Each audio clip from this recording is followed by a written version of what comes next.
Sophie. Greatest electronic artist of our time. An opinion that I would probably slip up and call objectively true, even though that's not how that works. Product has no skips.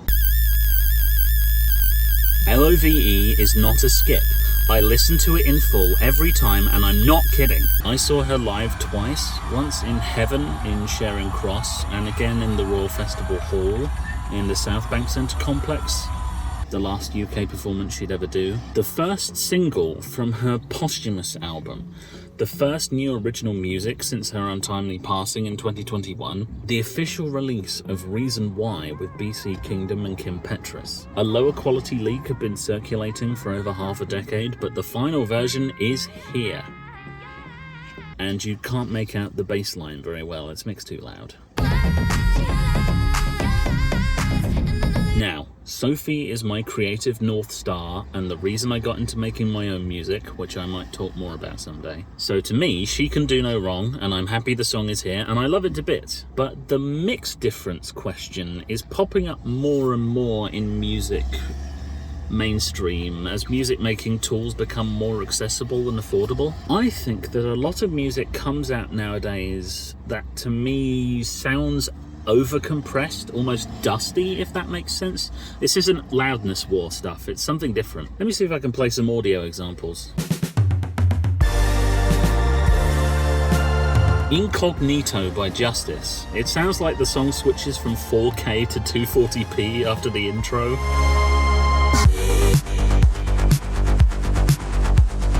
Another example, compare and contrast the vocals on the two versions of The Business by Tiesto, The Business and The Business Part 2. We've had a million nights just like this. We've had a million nights just like this. Obviously it's still pretty compressed, but it's such a night and day jump. I hate to mention it again so soon, but AI music sounds dusty and smudged in the same way. It's difficult to mentally isolate any one element.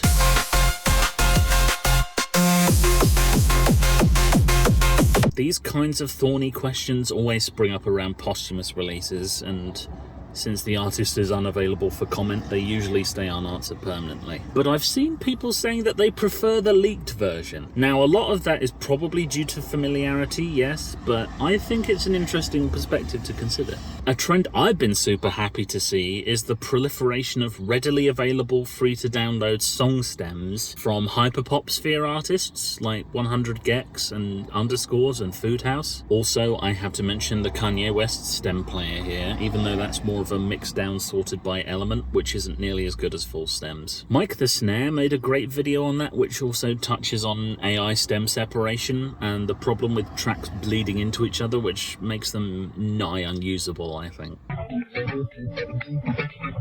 Full stems are a solution that wouldn't work for every artist, and it brings up more questions of intent and whether someone is comfortable having their music ripped apart and studied like that. But what if something like that became more widespread? It'd certainly bring out more banger mashups. As for Sophie, evidence suggests she would have been down. A.G. Cook's eulogy for her is a fascinating read and touching tribute. I'll link it in the description if you want to read after this. Mentioned in its back half is her idea for an extremely generous platform that would give listeners all kind of access to stems, fragments, and revisions of her music. She believed that technology was wasting everyone's time by attempting to emulate vinyl and radio, and that this infinitely generous approach was a logical endpoint for what music was always trying to be. I already pre-ordered the vinyl, and September is marked on my calendar. I know whatever shape the self-titled takes, I'll be psyched for it. But it'd be fun to imagine a future where if someone has problems with a song's mixing, they can just, buy the files and tweak it themselves. Same with faster or slower versions of a song, instead of cluttering up a release page with sped up versions of songs from artists who don't even have the decency to call it nightcore. Someone needs to make that system. It might have to be me if nobody else will. Especially because Kanye's Flesh Egg bungled the first impression. You know what needs to go in the vocal stem track? Some of the sizzly high end from the hi-hats. No notes, ship it. Oh, oh.